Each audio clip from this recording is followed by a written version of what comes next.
Madame, Messieurs, bonjour. Pendant des années, les cris d'enfants ont été remplacés par les bruits des armes.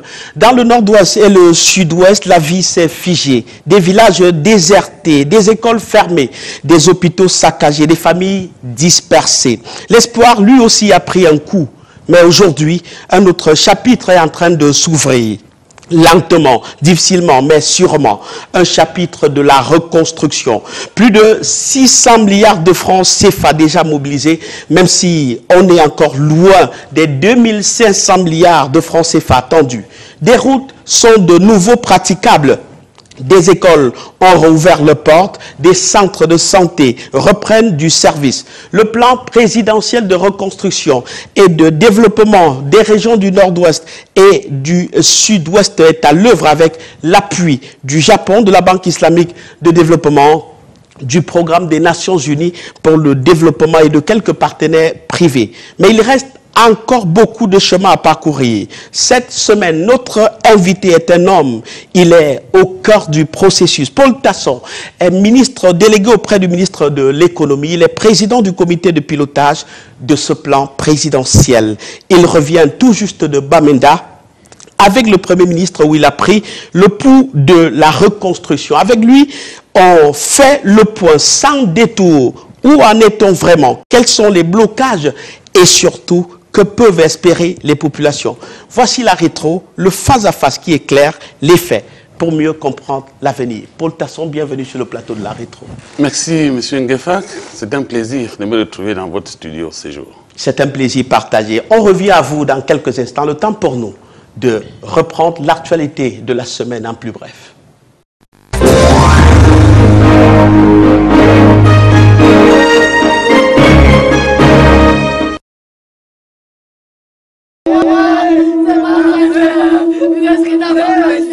Le 20, je ne parvenais pas à la joindre. Elle ne pouvait pas passer une semaine sans ma voix.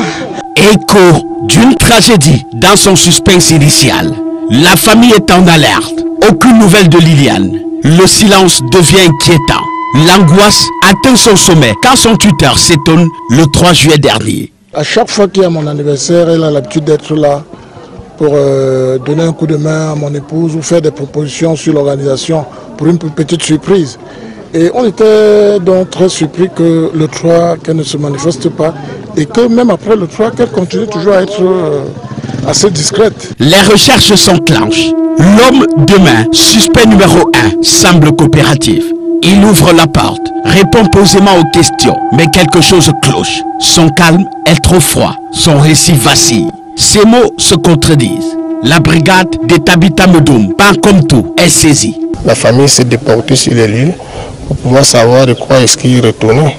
C'est comme ça qu'y étant, ils ont pu constater un certain nombre d'indices, n'est-ce pas, qui tendaient à faire croire qu'il y a eu, n'est-ce pas, du pire qui s'est passé dans la maison. La gendarmerie entre en scène. L'homme demain, un enseignant compagnon de vie récent de Liliane, est interpellé. Officiellement chargé de veiller sur la maison, officieusement au cœur du drame. Ce garçon était là comme son homme de main qui, quand il voyageait, lui donne les clés, il fait confiance totalement. Il lui demandait que bon, quand je ne suis pas là, viens regarder la maison, viens faire ceci. Il est placé en garde à vue. Face aux enquêteurs déterminés à faire jaillir la vérité, il cède. Dans la discussion et tout, pendant qu'elle sortait du magasin, j'ai seulement pris ma main dans la colère, j'ai paniqué, ma main est partie sur la pioche et j'ai tapé sur elle là derrière et elle s'est écroulée. Il montre derrière la maison un puits anodin en apparence, terrifiant en réalité. C'est là qu'il l'a jeté. On a constaté une dame dans un trou couvert du sable et nous avons fait notre travail de retirer le sable et extraire la victime du puits. Et la victime est dans un état de putréfaction avancée. Le silence a désormais un nom et un visage. Liliane nourrissait un projet, une buvette ici, dans un flanc de sa maison, encore en chantier. Elle avait tout prévu, des casiers de bière, des chaises, du petit matériel de sonorisation. Mais à son absence, le confident a tout vendu, sans autorisation. C'est cette vente, selon l'enquête, qui aurait déclenché une violente altercation et le coup fatal. L'homme est un récidiviste, un passé trouble. Il aurait déjà tué son propre oncle. Ce crime l'avait conduit en prison une première fois. Avec Liliane, il signe un second meurtre et décroche à nouveau son ticket pour le royaume des criminels. Ces ampoules n'ont pas brillé depuis plusieurs semaines. Nous sommes dans l'arrondissement de Bokito, département du Mbaminobo, région du centre. Dans les rues, on peut apercevoir des poteaux électriques endommagés. Certains villages sont sans électricité depuis 3 mois, voire 7 mois pour d'autres. Nous avons des difficultés d'énergie parce que nous avons trop de coupures et le câble est au sol, ça traîne au sol. Nous on court un danger parce que l'État doit nous aider. L'énergie, même à l'hôpital, même le courant ne parvient même pas à arriver là-bas. Il y a les coupures intenses, totalement, même on n'a pas de lumière, on n'a pas de bons poteaux. C'est ça que moi je vois dans notre énergie, il n'y a pas la bonne lumière. À Assala 1 et 2, Geboba comme à Gefigé, les activités économiques restent impactées. Le centre de santé intégré de la région n'est pas en reste. La bâtisse est plongée dans l'obscurité, compliquant ainsi l'accès aux soins pour les populations. Nous connaissons trop de difficultés parce que l'énergie n'est pas d'abord stable. On peut faire en 1 mois, on a l'énergie pendant 1 semaine ou 2 semaines. Après, là, on peut se retrouver à 1 mois, 2 mois. Donc, ce n'est pas vraiment facile. Une situation préoccupante pour l'autorité municipale. Mais il faudrait dire que là où nous avons déjà des problèmes d'électricité, nous avons d'autres problèmes. C'est le réseau qui n'est pas entretenu. Il y a des endroits où vous faites presque 2 mois, 3 mois sans électricité. Il y a des endroits où vous avez carrément les fils, les poteaux qui sont tombés. Je me propose d'ici la semaine prochaine de saisir les NEO. En attendant une réponse concrète, ils continuent de sombrer dans le noir, espérant un retour à la normale pour améliorer leur quotidien.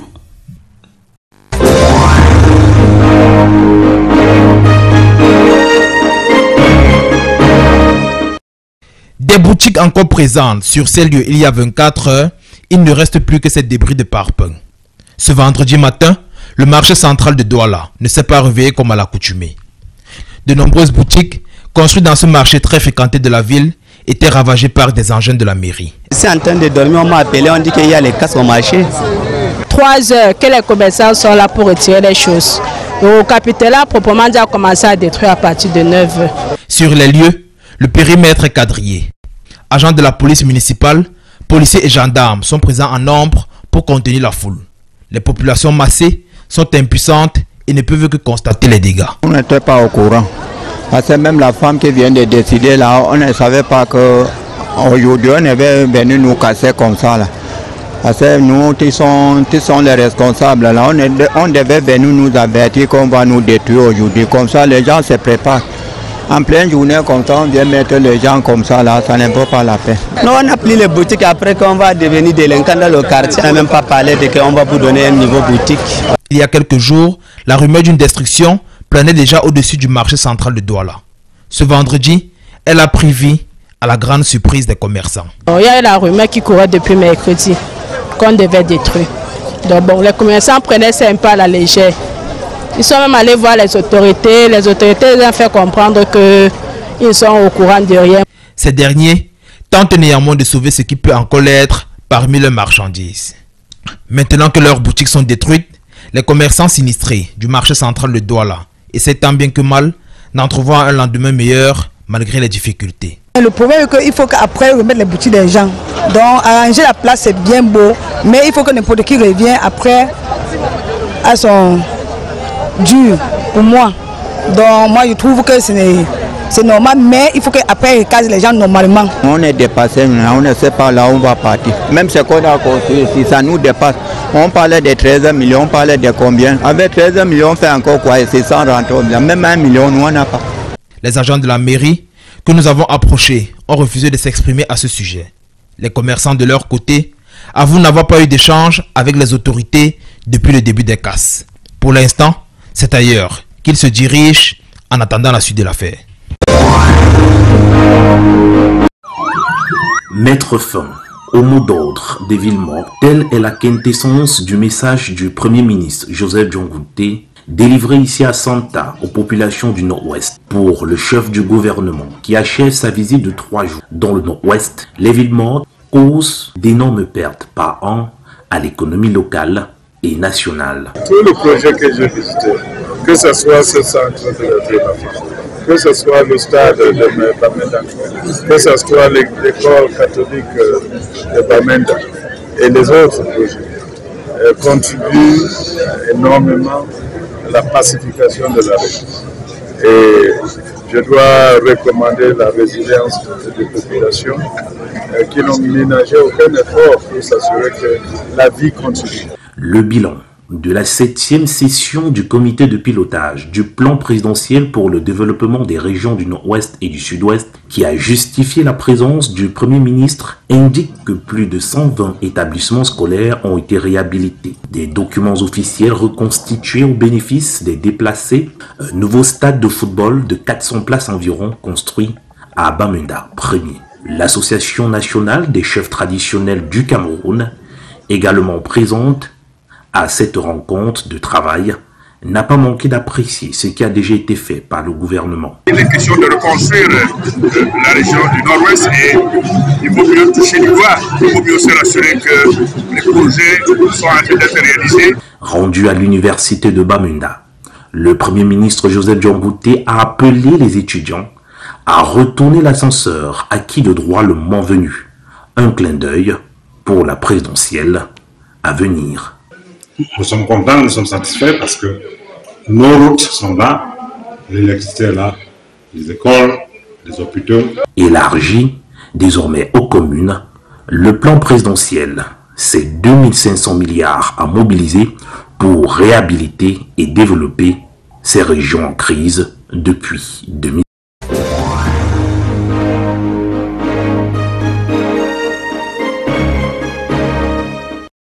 Bienvenue à vous qui nous rejoignez seulement maintenant dans le cadre de cette émission. Vous regardez la rétrospective de l'information avec comme invité cette semaine Paul Tasson. Il est le président du comité de pilotage du plan présidentiel de reconstruction et de développement des régions du Nord-Ouest et du Sud-Ouest. Paul Tasson, bienvenue encore.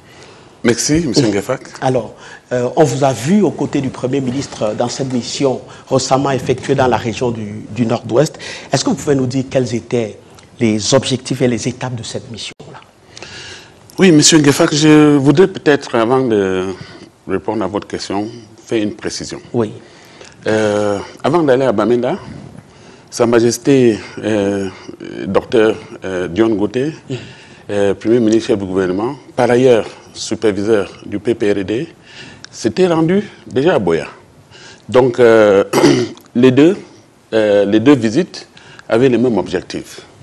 Premièrement, le Premier ministre chef du gouvernement, comme représentant du président de la République, son Excellence Paul Biya, comme superviseur du plan présidentiel de reconstruction et de développement des régions du Nord-Ouest et du Sud-Ouest, voulait toucher du doigt lui-même quelques réalisations. Donc, que ce soit dans le FACO ou dans la Maison, le Premier ministre a eu l'opportunité de visiter un certain nombre de projets. Ça, c'était l'un des objectifs. Deuxièmement, le Premier ministre a voulu, de par la présence de sa haute personnalité dans les deux régions, participer à la promotion de l'appropriation optimale des forces vives de ces deux régions du plan présidentiel de reconstruction et de développement des deux régions. Il était question de porter l'information, la bonne information, à qui voudrait l'entendre. Vous savez, au départ de la mise en œuvre du plan présidentiel de reconstruction et de développement du Nord-Ouest et du Sud-Ouest, les conditions dans lesquelles le plan a été mis en œuvre ne permettaient pas une communication ouverte sur les réalisations. Parce qu'il y avait un engagement qui avait été pris de travailler de sorte à ne mettre en danger la vie d'aucun citoyen. Donc, ce qui a obligé le gouvernement d'adopter une approche très précise de communication. Pas du tout question de promouvoir l'opacité, mais tout simplement de réaliser le plan sous la table, si vous voulez, dans le sens que on ne communiquait pas de manière précise ou de manière très ouverte, mais on rendait compte quand même à qui de droit. Donc, au président de la République lui-même et bien entendu au superviseur. Donc, la sortie du Premier ministre chef de gouvernement sur le terrain dans les deux régions nous a donné l'opportunité de communiquer davantage sur les objectifs du plan, sur les réalisations du plan à date. Et je pense que à la fin de cette mission, si je peux me permettre de dire un mot sur si l'objectif a été atteint ou pas, je dirais que très largement, parce que à côté de la présence du Premier ministre chef du gouvernement, à ces deux sessions très spéciales du comité de pilotage, il y avait tous les membres statutaires du comité de pilotage, donc certains membres du gouvernement et certains membres de la société civile et du secteur privé, et j'en passe. Il y avait aussi beaucoup d'invités spéciaux. Donc les grandes forces vives des deux régions, les hommes politiques, les autorités traditionnelles, les autorités religieuses, la société civile et tout simplement les représentants des populations. À Bamenda particulièrement, la salle était archi pleine, il y avait peut-être à peu près 1000 personnes dans le palais de congrès de Bamenda pour écouter les messages du Premier ministre dans un premier temps, mais surtout suivre aussi les présentations que j'ai eu l'honneur de faire quant à tout ce qui a été fait, département par département, et pourquoi pas arrondissement par arrondissement. On vous donnera peut-être la possibilité de dérouler tout cela, mais vous avez parlé de toutes les forces mobilisées autour de ce comité de pilotage-là et de cette descente de terrain-là. J'ai envie de vous demander quels ont été les signaux perçus de la part des populations sur le terrain. Vous voyez, quand une haute autorité, une autre personnalité comme le Premier ministre du gouvernement descend sur le terrain, rien que son accueil, rien que la ferveur que nous constatons auprès des populations, dit long de la volonté de ces populations, pas seulement de savoir, mais surtout aussi, j'insiste là-dessus, de s'approprier de tout ce qui a été fait. Vous savez, l'appropriation est importante parce que il ne faut pas tout simplement venir reconstruire et partir. Il faut s'assurer que les populations acceptent, font meilleur usage et surtout protègent tout ce qui a été reconstruit. J'ai parlé tout à l'heure d'une communication un peu particulière au début, parce qu'en même temps, on voulait protéger la vie de ceux qui travaillaient dans les chantiers, des bénéficiaires des différentes actions, mais en même temps, il était question de s'assurer que ce qui a été réhabilité ne soit pas détruit à nouveau aussitôt. Il y avait beaucoup de personnes qui doutaient, qui se disaient, mais qu'est-ce qu'il veut faire là, dans ces conditions-là? Justement, j'ai envie de demander quels sont les éléments ou les garanties qui vous rassurent de l'adhésion des populations à ce plan présidentiel-là. Je peux vous rassurer que jusqu'à aujourd'hui, tout ce qui a été réalisé, rien n'a été détruit à nouveau. Ce qui veut dire que les populations ont accepté cela. Ça, c'est la première chose. La deuxième chose que je voulais vous faire savoir, c'est que, au départ, pour identifier les différents projets qui ont été victimes de la crise, nous avons procédé à une sorte de plébiscite. Nous avons consulté les populations. Nous avons demandé aux du quoi que ce soit les biens publics, les biens privés, se sont levés et remplis les fiches pour dire j'ai perdu une maison, j'ai perdu une moto, j'ai perdu une voiture, ainsi de suite. Et c'est cela qui constitue notre base de données. C'est à partir de là que nous puisons les différents projets à mettre en œuvre. Donc, si les populations si l'adhésion n'était pas assurée, on n'aurait pas eu cela et on n'aurait pas de base de données, ça serait peut-être une navigation à vue. Mais puisque nous avons une base de données qui émane de la volonté de ces victimes qui aujourd'hui constituent les bénéficiaires, s'il n'y avait pas cela, s'il n'y avait pas cette adhésion, on n'aurait pas pu constituer cette base de données et on n'aurait aucune base pour faire ce que nous faisons. Alors, qui dit projet parle de création d'emplois. On imagine que ces projets qui sont engagés de part et d'autre dans les régions du nord-ouest et du sud-ouest créent des emplois. La main-d'œuvre est recrutée où? Est-ce que c'est sur place ou bien elle est importée des autres régions? Impossible de même d'imaginer que la main-d'œuvre pourrait venir d'autres régions. Voyez-vous, est-ce que vous pensez qu'un Camerounais d'ailleurs pourrait aller travailler facilement dans le nord-ouest et le sud-ouest où les populations cherchaient plutôt à aller se réfugier ailleurs? Non. La main-d'œuvre est forcément locale, dans les conditions ambiantes. À ce jour, est-ce que vous pouvez nous donner une idée ou une fourchette en données chiffrées du nombre d'emplois créés à partir de ces Non, c'est assez difficile. Puisque ce sont des emplois plus ou moins saisonniers.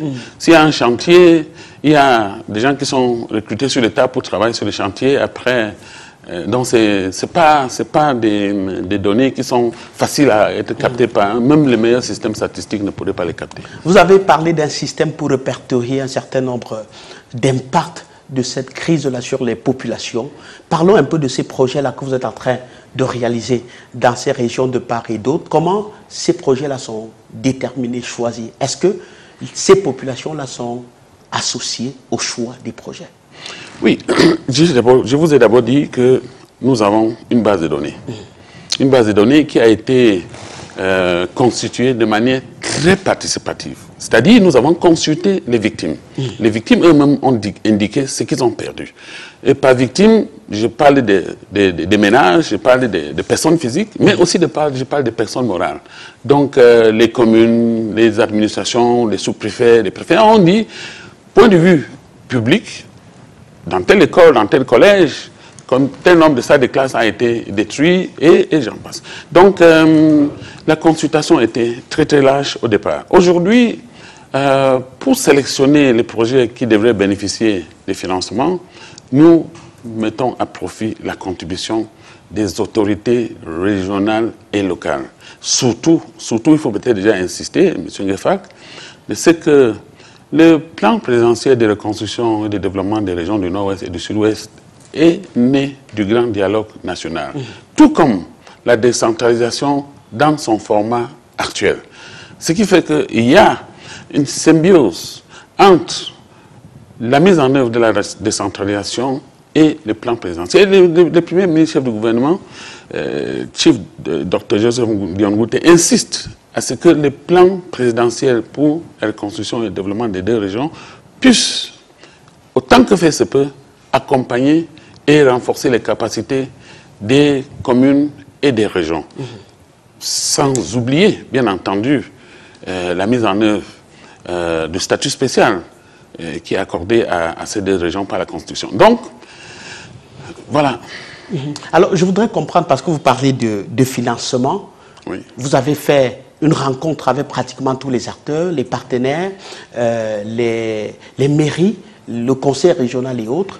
Est-ce qu'au sorti de là, il y a eu de nouvelles engagements en termes de mobilisation de finances? La mobilisation des financements ne se fait pas dans les réunions. La mobilisation des financements se fait selon la méthode classique. On identifie les besoins, on approche les partenaires, ou les partenaires nous approchent pour indiquer leur volonté et nous mettons à leur disposition un lot des projets selon les domaines de concentration de chaque type de coopération. Tout à l'heure, je vous ai entendu citer les partenaires qui travaillent déjà avec nous. Oui, mais vous avez laissé les très gros, les très grands, la Banque mondiale, la Banque africaine de développement, l'Agence française de développement, c'est eux qui jusqu'à aujourd'hui ont financé les plus grands projets. Et dans les pipes, il y en a encore. On aurait le temps de revenir dessus. Alors, le Premier ministre, justement, nous a parlé de 600 milliards qui ont déjà été mobilisés. On sait que l'objectif était de 2500 milliards pour la réalisation des projets constitutifs de ce plan présidentiel. À ce jour, quelle est la stratégie que vous avez mise sur pied pour justement mobiliser le reste des financements? Vous savez, d'abord, le PPRD est structuré autour de 3 phases. Nous avons la phase de relèvement, qui est aussi appelée la première phase, qui a des objectifs très précis de relever le niveau de vie des ménages. Donc, il s'agit pour cette phase de réhabiliter les infrastructures collectives, d'accompagner les populations victimes à retrouver l'espoir qui autrefois était perdu à cause de ce que nous connaissons, surtout aussi de retrouver leur dignité. Vous voyez un peu, vous êtes chef de famille, et puis chaque matin, les enfants sont là, ils vous regardent pendant que vous partez peut-être au champ, les enfants n'ont pas où aller parce que l'école est fermée et tout ça. Donc, nous cherchons à vraiment apporter des solutions à ces problèmes, plus ou moins les problèmes des ménages. Ça, c'est la première phase. Il y a la deuxième phase qui s'appelle... Est-ce que la première phase est définie dans un espace temporel bien connu?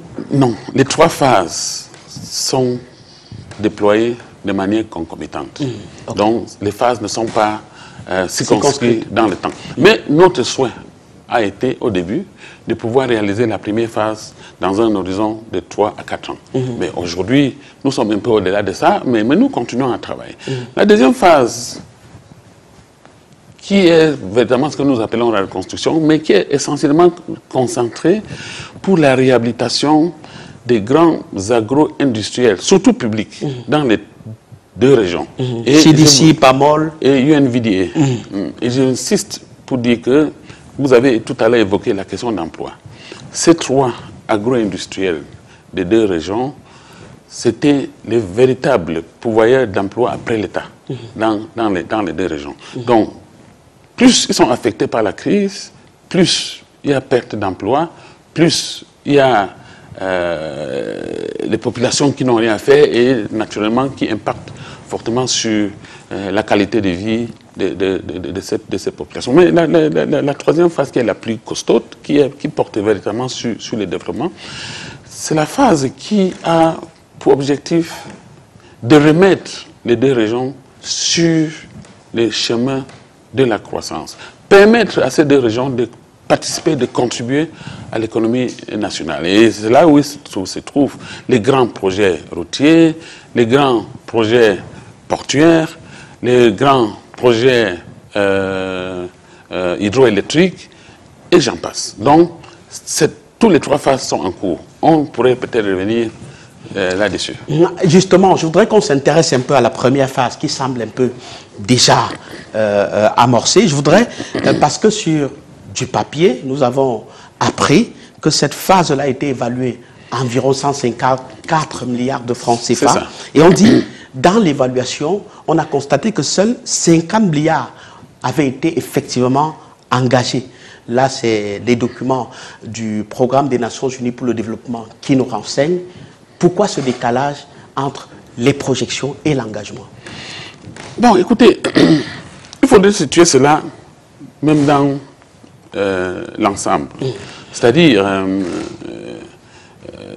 au sortir du grand dialogue national, les plans tels que présentés et proposés au chef de l'État avaient envisagé une cagnotte de 2500 milliards. Et la première phase dont il est question, dans la phase de relèvement, ce n'était que 154 milliards. Vous savez, depuis 2020, début de la mise en œuvre du plan, on ne peut pas ignorer que le contexte macroéconomique mondial ne permet à aucun État de réaliser ses rêves.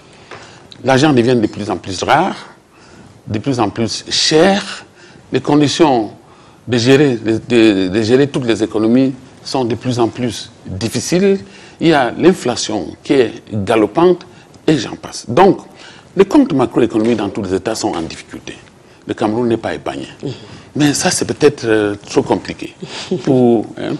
Mais je voudrais peut-être insister. Je voudrais quand même rappeler à nos téléspectateurs que sous une autre casquette, vous êtes ministre délégué à l'économie et donc vous avez la légitimité de parler de ces chiffres-là. Oui, mais revenons sur l'essentiel, c'est-à-dire le relèvement. Sur 154 milliards, 5 ans après, nous ne sommes qu'à 50 milliards. Il y a un certain nombre d'éléments qui peuvent justifier cela. D'abord, il était projeté que nous devrons accéder aux différents guichets de financement très concessionnels pour pouvoir financer cette phase, mais aussi, surtout, l'État lui-même, à travers sa trésorerie, devrait participer au financement de cette phase. Les partenaires qui étaient attendus, dont beaucoup s'étaient engagés par ailleurs, à participer à ces financements, la majorité ont voulu voir clair avant de s'engager. Voir clair dans le sens que, et moi je peux les comprendre, voir clair dans le sens que, comme beaucoup de gens doutaient de la possibilité, de la faisabilité, de la mise en œuvre du plan, ils se disaient, est-ce que les conditions sont réunies pour que nous puissions emboîter le pas? Bon. Beaucoup ont donc essayé d'attendre pour mieux voir. Mais aujourd'hui, je peux vous rassurer, depuis le début de l'année, j'ai eu des échanges avec plus de 15 ambassadeurs et presque tous les partenaires au développement du Cameroun qui sont établis dans le pays. Et le narratif est en train de changer. Davantage, ils comprennent qu'il faut le faire, qu'il faut s'engager. Et c'est peut-être l'opportunité pour moi de louer un partenaire qui a pris une posture très particulière. Il s'agit du Japon, qui a cru en cela, qui a véritablement décidé, malgré la situation, de s'engager aux côtés du gouvernement. Alors, je voudrais quand même embrayer pour dire qu'il y a certains partenaires du Cameroun, du fait de la dynamique de la coopération qui lie notre pays et ces institutions ou ces pays-là, qui tardent encore. Vous allez me rectifier si ce n'est pas le cas. Il y a la France, il y a les États-Unis, il y a l'Union européenne qui sont encore attendus. Et est-ce que vous comprenez leur hésitation à s'engager dans ce projet-là? J'ai d'abord dit tout à l'heure que la majorité voulait voir avant de s'engager. Je peux vous dire déjà qu'il y a un projet comme projet filets sociaux qui est mis en œuvre un peu partout dans le pays. Il y a un partenaire qui a suspendu sa participation dans le nord-ouest et le sud-ouest avec des raisons que je peux dire assez légitimes. Ils m'ont dit, écoutez, comme il s'agit de mettre à la disposition des plus pauvres des Camerounais des ressources financières en nature, en espèces, ils avaient peur que ces ressources aillent acheter les munitions. J'ai trouvé ça assez légitime. Maintenant que la situation s'améliore et qu'on constate que la situation n'est plus exactement la même, nous sommes pour parler pour qu'ils reprennent les financements.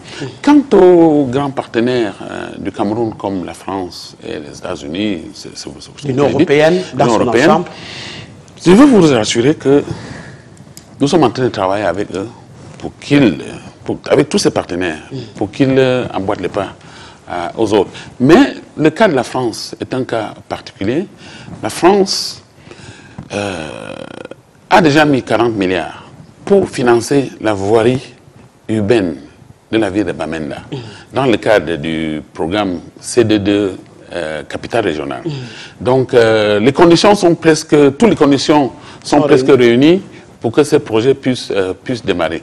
Et je vais peut-être profiter pour vous dire l'engagement que Sa Majesté, le Premier ministre chef du gouvernement, Chief John Ngouté, a pris à Bamenda. Il a dit, je reviendrai dès que les conditions seraient totalement réunies pour poser la première pierre. Donc, incessamment, nous devons peut-être repartir à Bamenda à cet effet. Alors, il y a d'autres informations qui nous sont parvenues, faisant état de ce que ces partenaires-là posaient comme condition un dialogue inclusif et un cessez-le-feu absolu. Est-ce qu'on y est? Écoutez, je vais vous dire quelque chose. Je crois qu'il a été dit avec insistance lors du grand dialogue national. Le grand dialogue national était un événement, mais le processus de dialogue continue. C'est un processus, le grand dialogue était juste un high point dans le processus de dialogue au Cameroun. À ma connaissance, le gouvernement n'a jamais fermé la porte au dialogue.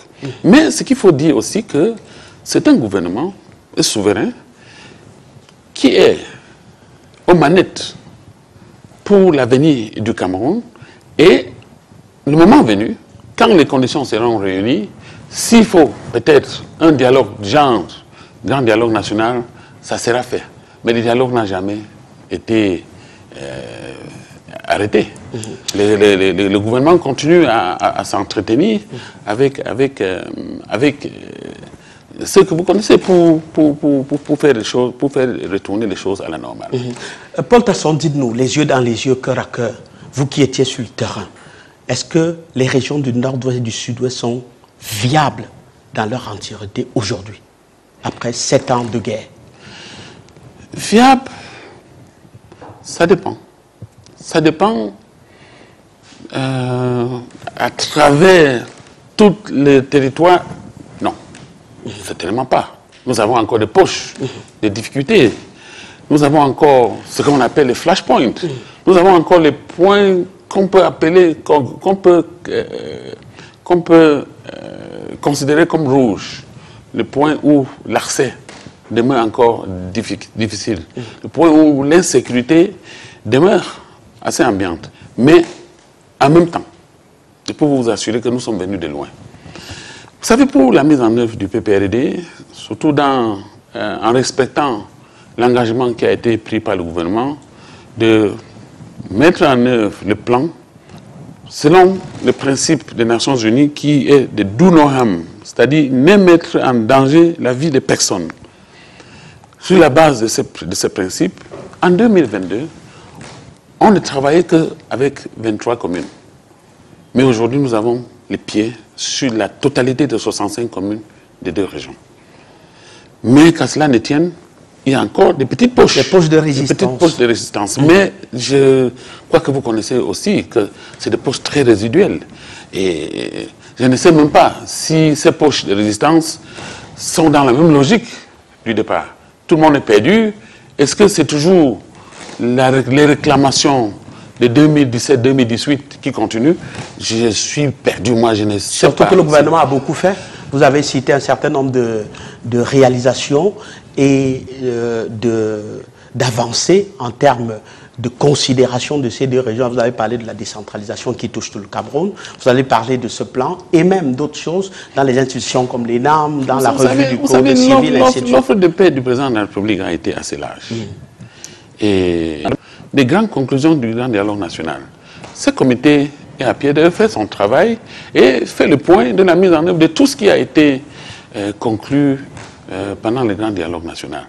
Et cela dit, moi je pense que nous venons d'assez loin. Nous venons d'assez loin, mais les acquis parlent d'eux-mêmes. Merci, monsieur le ministre. On parlait de mobilisation des fonds tout à l'heure. Ce n'est pas que chez les partenaires qu'on mobilise les fonds, c'est aussi en interne, mobiliser pour construire. À Douala, en tout début des actions de ce plan présidentiel de reconstruction et de développement des régions du Nord-Ouest et du Sud-Ouest, le Premier ministre chef du gouvernement a rencontré les établissements de crédit autour de cet objectif crucial, renforcer l'engagement financier en faveur de cette mission noble, une rencontre de haute importance à l'heure où les besoins restent colossaux, mais où l'espoir d'un retour durable à la normalité se construit. Je voudrais qu'on retourne un peu dans ce compte rendu signé Joël Job 3.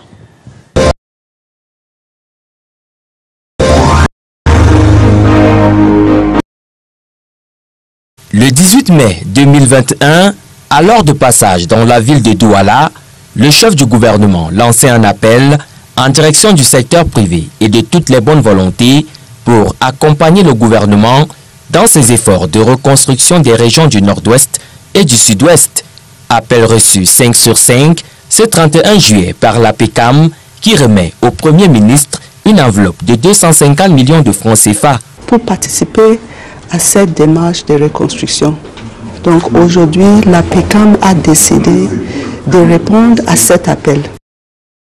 Ce geste symbolique mais chargé de sens de l'ensemble des professionnels des établissements de crédit va servir à la reconstruction et l'équipement de l'école publique de Ngarbou dans la région du nord-ouest et l'hôpital CDC dans la région du sud-ouest. Nous sommes en train de constater que les autres bailleurs s'intéressent de plus en plus, que dans une situation très difficile, les besoins des populations locales priment. Le programme des Nations Unies pour le développement PNUD, partenaire de choix du Cameroun, appelle pour sa part à plus de mobilisation. À se joindre au programme pour permettre d'améliorer les conditions de vie des populations. La relance économique tant souhaitée dans les régions en crise nécessite l'intervention de tous, et ça, plusieurs l'ont déjà compris.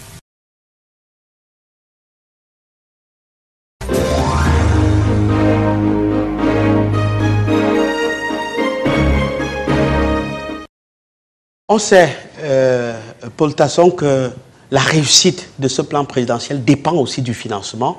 Et les financements, c'est un peu partout, y compris en interne. Que pèse justement la mobilisation des finances en interne sur ce plan présidentiel? Je voudrais dire d'abord que l'État ne saurait devenir mendiant. L'État n'est jamais véritablement sorti pour dire voilà la cagnotte, venez nous aider. Non. Pas pour la reconstruction et le développement. Ça a peut-être été fait dans le cadre des actions humanitaires. Mais pour la reconstruction et le développement, ce n'est pas le cas. Et ça ne devrait pas être le cas. Mais par contre, les bonnes volontaires, les structures ou des personnes de bonne volonté qui, de manière volontaire, pour le dire simple, s'élèvent et disent je veux contribuer, je veux participer, sont les bienvenus. C'était le cas avec les brasseries du Cameroun qui ont engagé 1 milliard. C'était le cas avec le groupement de l'industrie minière, ceux qui fabriquent les farines panifiables, pour 200 millions. C'était le cas avec APECAM pour 250 millions, comme on vient de voir. Ouais, pour 250 millions. Nous apprécions fortement cela. Parce que le geste va au-delà du simple argent, pour dire simple. C'est un geste qui manifeste la volonté de la communauté nationale à œuvrer aux côtés du gouvernement pour chercher des solutions à un problème épineux. Donc voilà un peu, pour ce qui est des financements, la participation du secteur privé dans ces efforts du gouvernement. Alors, tout à l'heure, on parlait de la mise en œuvre avec certaines entreprises publiques à réhabiliter et à remettre sur les rails dans ces régions-là. On a cité CDC, on a cité PAMOL, l'UNBDA. Dites-nous, où en est-on avec justement cette relance-là? Oui, nous sommes assez loin. J'ai personnellement été en Turquie, où j'ai discuté avec les hautes autorités de la Turkish Exim Bank, parce que nous avons les visées sur la technologie turque qui fabrique les matériels agricoles de grande qualité, les machines industrielles dans le domaine de l'agriculture, pour permettre à ces 3 agro-industriels publics de retrouver les capacités de production d'antan. Aujourd'hui, nous attendons les représentants des sociétés qui ont été identifiées avec la collaboration de notre ambassadeur en Turquie. Nous attendons une mission d'une équipe, je crois qu'elle devrait être là dans 2 semaines, qui vont descendre sur le terrain avec les techniciens de ces 3 sociétés d'État pour être sûr que les machines qu'ils devraient fabriquer répondent aux besoins, surtout en termes de qualité de sol, en termes d'un certain nombre de facteurs très techniques que je ne saurais mieux expliquer que les techniciens. Mais cela est en très très bonne voie. Mais surtout, pour dire que ce n'est pas seulement ça. Le ministre de l'Agriculture n'a cessé d'accompagner de manière très forte ces 3 agro-industriels. L'UNVDA, qui produit le riz en Dop dans le nord-ouest, a reçu des forts appuis d'environ 3-4 milliards du ministre de l'Agriculture, qui lui a déjà permis d'augmenter sa capacité de production du riz. Nous avons des conventions en cours de préparation avec une société qui s'appelle Tilum pour accompagner la CDC pour construire des usines, une usine d'huile de palme et une usine de traitement du caoutchouc. Mais en même temps, il est aussi important peut-être de mentionner que compte tenu de l'importance de ces trois structures comme pourvoyeur d'emploi, la CDC qui a été fortement affectée et qui était le deuxième employeur après l'État, a vu ses employés désœuvrés, plus ou moins. Mais le président de la République, son Excellence Paul Biya, a donné instruction à son gouvernement de ne mettre personne en chômage technique, sans compter les mises à la porte. J'allais demander parce que... Et du coup, le ministre des Finances, cette année même, a mis à la disposition du management de la CDC 20 milliards sur les 35 milliards qui étaient attendus.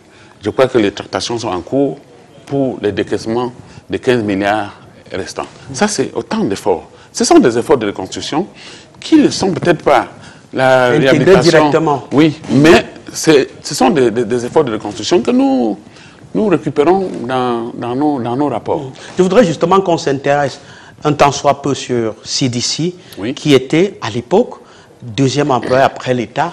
Aujourd'hui, quel est l'état de la CDC? Parce que la relance implique d'abord une sorte de diagnostic. Aujourd'hui, quel est l'état de CDC? Voilà, merci. Je voudrais partager avec vous qu'au-delà de reconstruire, nous avons pris une approche qui nous permet de mesurer le chemin au fur et à mesure que la situation se déroule. Ce qui nous permet à tout temps de pouvoir dire oui, la situation s'est améliorée avec les données à l'appui. La crise a commencé en 2017. La phase violente de la crise a véritablement commencé en 2018. 2019 était la pire des années de la crise. Et les données à notre disposition sont suffisamment parlantes. Vous évoquez le cas de la CDC qui est un grand employeur après l'État. La CDC, jusque-là, est producteur d'un certain nombre de spéculations agricoles, surtout l'agriculture d'exportation. Banane notamment. Les plus grands pourvoyeurs d'emploi en termes de spéculation à la CDC, c'était la banane. Et en 2019, la CDC n'a produit aucune banane. Même pas une banane en 2019. Même pas une banane. Donc vous voyez, posez-vous la question de savoir, 2019, aucune banane produite, quel était le sort des employés de la banane de la CDC? Vous voyez, la situation était suffisamment gravissime. Bien sûr. En 2020, nous avons constaté une reprise assez timide. 6 000 tonnes en 2020, 2021, 13 000 tonnes, mais aujourd'hui, la CDC est à 60 000 tonnes de bananes produites. Donc, vous comprenez que la situation est partie d'une situation très bien, ça s'est dégradé jusqu'à zéro. La reprise a été lente, mais on voit la pente qui commence à remonter de manière solide et costaud. Alors on va parler de quelques projets phares, la route Babadjou-Bamenda, la Ring Road, la réhabilitation des points d'eau, des hôpitaux.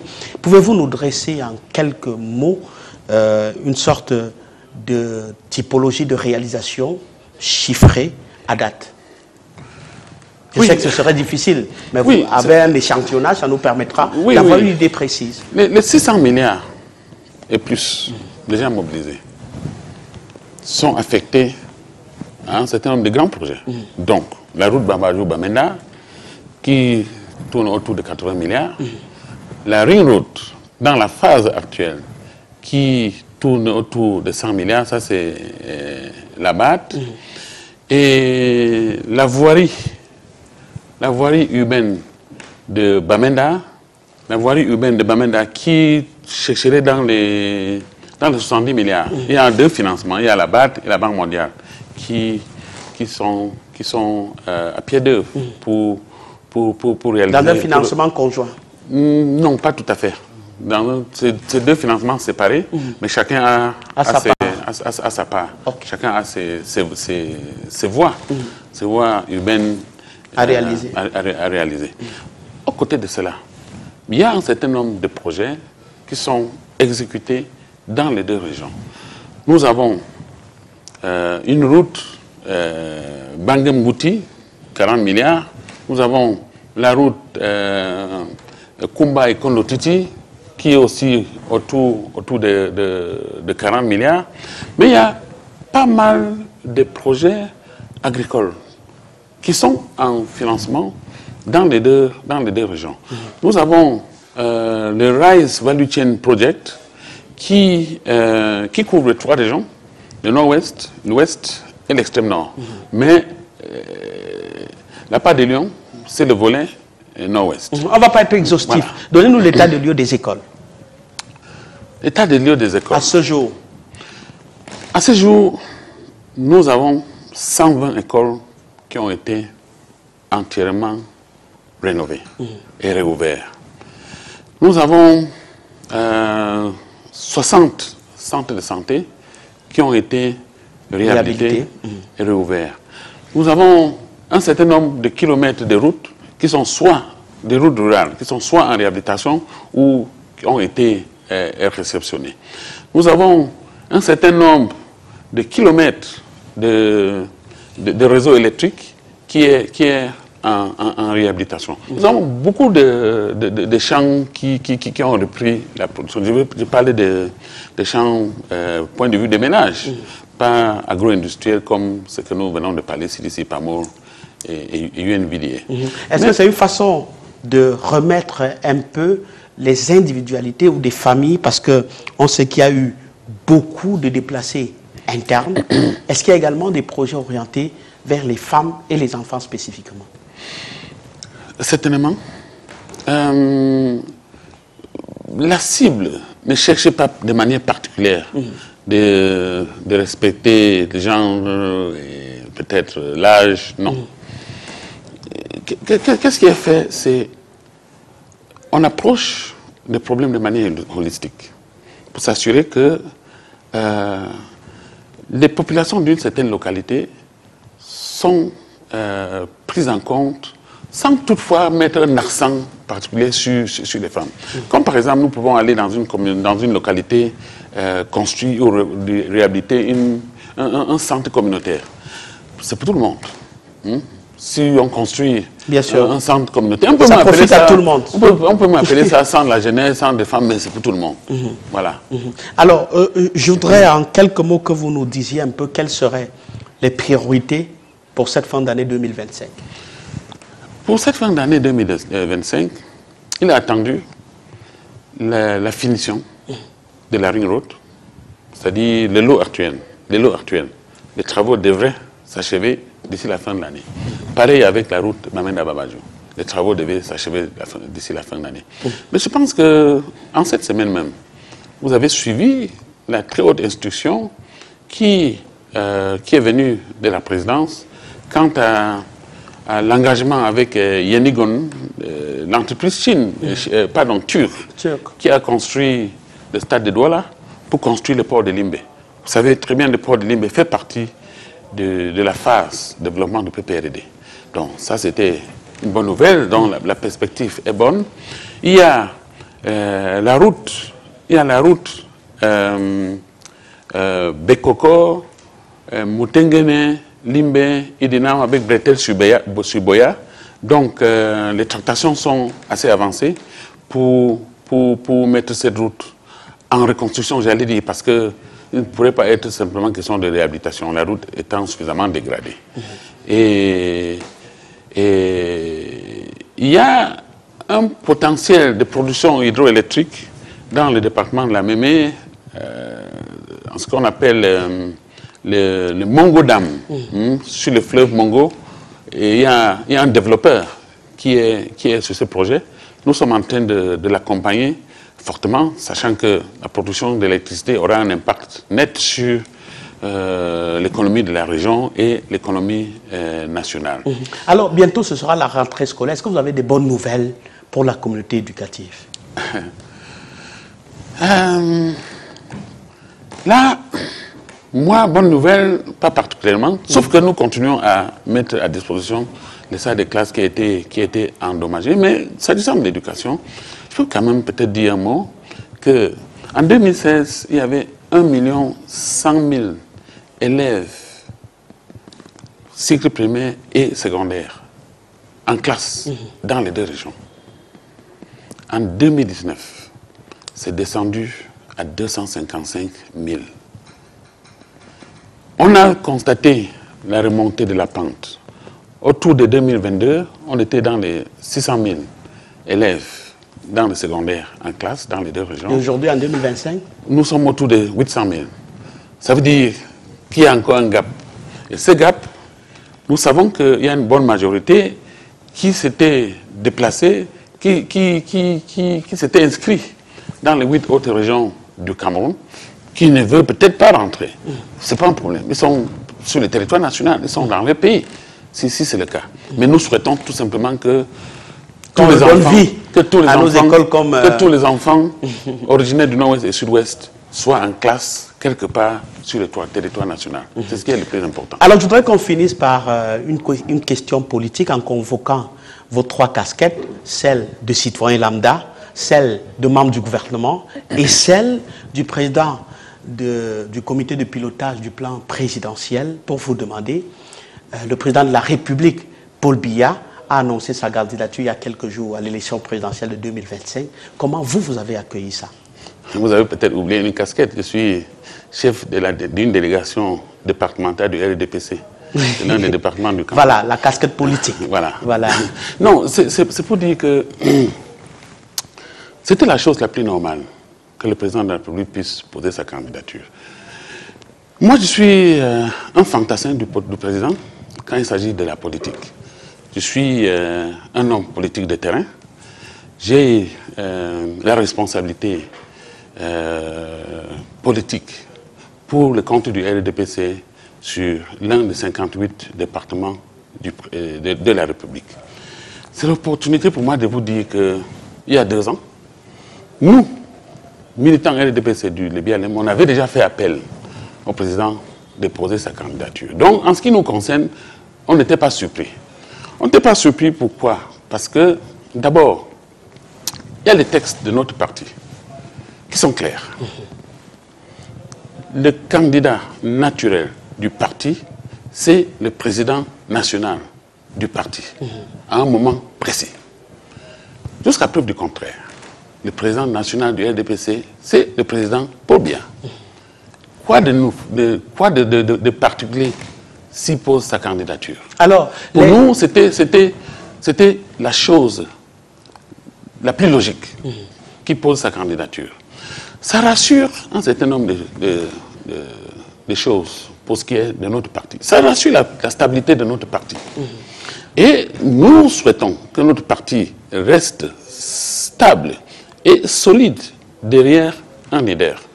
Et le président Biya, depuis la création de notre parti, en 1985, il a toujours su assurer la cohésion du parti autour des idéaux qu'il a bien voulu définir. Alors les considérations relatives à son âge et à sa longévité au pouvoir, interprétées par certains comme un handicap pour le pays, ne vous posent aucun problème, vous, du parti, et vous, citoyens? Monsieur Ngefa, qu'est-ce qui vous rassure que moi, Paul Tasson, qui est assis devant vous, je vais me lever demain matin? Qu'est-ce que là j'ai à y voir? Il y a une vigueur en vous que peut-être le président n'a pas à son âge. Qu'en savez-vous de la vigueur du président? Qu'en savez-vous?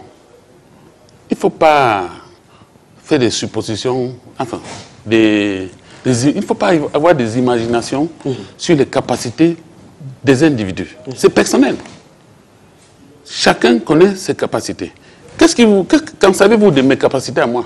Évidemment. Savez-vous, est-ce que vous connaissez mon état de santé? Nous nous fions de ce que moi nous voyons. Moi seul, je connais mon état de santé. Le président seul connaît son état de santé. S'il juge qu'il est capable de conduire le Cameroun sur les 7 prochaines années, qui suis-je pour dire s'il est capable ou pas? Parce que moi seul, je connais mes capacités. Bien sûr. Je voudrais, est-ce qu'il y a, quel espoir placez-vous en ce mandat espéré aussi du président de la République, puisqu'il pose sa candidature pour requérir l'assentiment des populations? Quel est, pour vous, du plan présidentiel de reconstruction et de développement des régions du Nord et du Sud-Ouest, quel est l'espoir que vous placez à ce mandat du président de la République?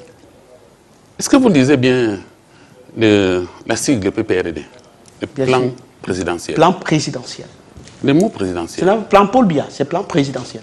Oui, mais Paul Biya étant président, s'il n'avait pas voulu, s'il avait les doutes du PPRD, il n'aurait pas accepté que le nom de l'institution dont il est l'incarnation soit affiché, soit attribué à ce plan. Donc, si vous voulez, c'est le plan Paul Biya. Le plan présidentiel, il est le président, non? Donc, et quelqu'un d'autre peut être président? Ben, la personne décidera s'il va continuer avec ça, avec en tout cas, le peuple le décidera, Paul Tasson. Mais je voudrais que, en 1 minute, ce sera le mot de la fin, que vous regardez cette caméra et que vous parlez aux populations du Nord-Ouest et du Sud-Ouest qui sont la raison d'être du plan présidentiel de reconstruction et de développement de ces régions. Merci pour cette interpellation, cette suggestion de m'adresser aux populations du Nord-Ouest et du Sud-Ouest. Je voudrais que les populations du Nord-Ouest et du Sud-Ouest sachent que le plan présidentiel de reconstruction et de développement de ces deux régions les est affectés. C'est une opportunité que le président de la République, son Excellence Paul Biya, a voulu ouvrir au profit des populations du Nord-Ouest et du Sud-Ouest. C'est une initiative d'espoir, portée d'espoir. Nous avons vécu la pire des situations depuis 2017. Aujourd'hui, nous voyons le bout du tunnel. Et le bout du tunnel compte sur le plan présidentiel pour renverser la situation malheureuse que nous avons vécue. Et je pense que les populations du Nord-Ouest et du Sud-Ouest ont tous, unanimement, je peux dire, accepté le plan présidentiel. Aujourd'hui, on attend que ces populations puissent s'approprier ce plan, puissent développer un ownership autour du plan, faire meilleur usage des ouvrages qui sont reconstruits, développés dans le cadre du plan, protéger surtout cela parce que c'est à leur profit. Ce n'est pas au profit de quelqu'un d'autre. Ils ont intérêt à les protéger, ils ont intérêt à en faire meilleur usage. Ce sera votre mot de la fin. On espère que des routes vont continuer à se rouvrir, que les classes vont continuer à reprendre vie comme c'est déjà le cas, que des dispensaires vont continuer de soigner. Ce sont plus que les infrastructures, c'est un signal, celui d'un retour à la vie, du retour de l'État, du retour de l'espoir. Mais il faut dire que reconstruire, ce n'est pas seulement bâtir des murs, c'est aussi recréer la confiance, garantir la paix, impliquer les populations. Merci à vous, Paul Tasson, d'être venu échanger avec nous sur la question de ce plan présidentiel de reconstruction et de développement des régions du Nord-Ouest. C'est à moi de vous dire merci, M. Nguefar. Merci, c'était un plaisir de me retrouver dans votre studio. Merci aussi aux équipes techniques et rédactionnelles qui se sont mobilisées pour la réalisation de cette émission réunie autour de Thierry Camteau. Merci à vous à la maison de nous avoir regardé. Rediffusion, la première, ce sera lundi à 9h30. À bientôt.